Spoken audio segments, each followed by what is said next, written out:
The first time Evelyn's stiletto cracked the silence of the banquet hall, I knew the night would end in bloodless warfare.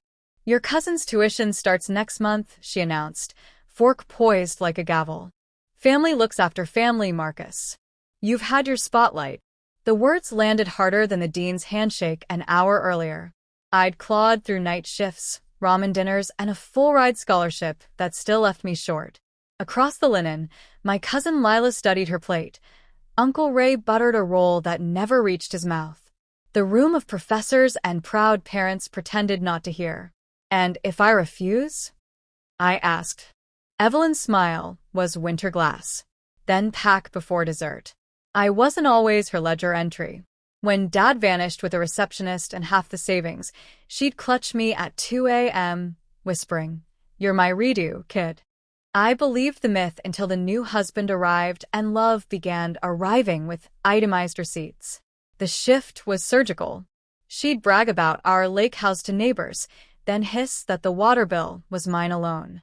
The lie about Aunt Clara refusing my loans was the paper cut that finally bled.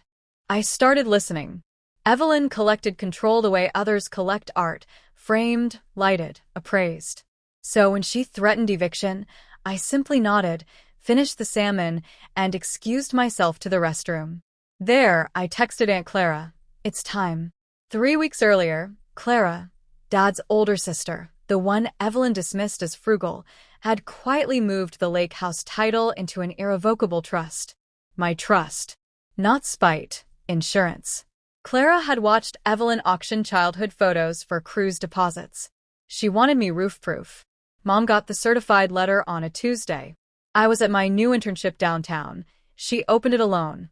The attorney's prose was polite formaldehyde. The property had never been hers, only borrowed. 30 days to vacate. Her voicemails escalated from bargaining to biblical fury. I let them stack like unread invoices. Clara took one call, then blocked the number. Moving days smelled of pine cleaner and panic. I watched from the dock as Evelyn supervised movers in designer sunglasses that hid nothing. Uncle Ray loaded flat screens first. Survival instincts trumped chivalry. Lila lingered by the hydrangeas, arms full of yearbooks. Our eyes locked across the lawn. "Why?" she mouthed. "Ask the organ grinder," I signed back. The slam of the U-Haul door echoed across the water, like a judge's gavel in reverse. When the dust settled, the house exhaled decades of tension. I walked the creaking floors barefoot, cataloging ghosts, the kitchen where she tallied my failures on a whiteboard, the study where gratitude meant interest on emotional loans. I didn't gloat, victory that loud curdles. Instead, I brewed coffee in the same pot she'd once hidden to punish silence, and sat on the porch until sunrise painted the lake gold. The realtors came Monday. I sold to a young couple expecting their first kid, people who'd fill the rooms with noise that wasn't transactional. Half the proceeds rebuilt Clara's retirement. The rest bought me a one-way ticket and a studio apartment 3 states away, where nobody knew my zip code carried baggage. Evelyn still tells country club widows I stole her legacy. Maybe. But legacies aren't deeds, they're lessons. She taught me love could be collateral. I just refinanced the terms. Somewhere between security checkpoints and new area codes, I stopped flinching at ringing phones. Freedom isn't the absence of threats, it's the presence of choices.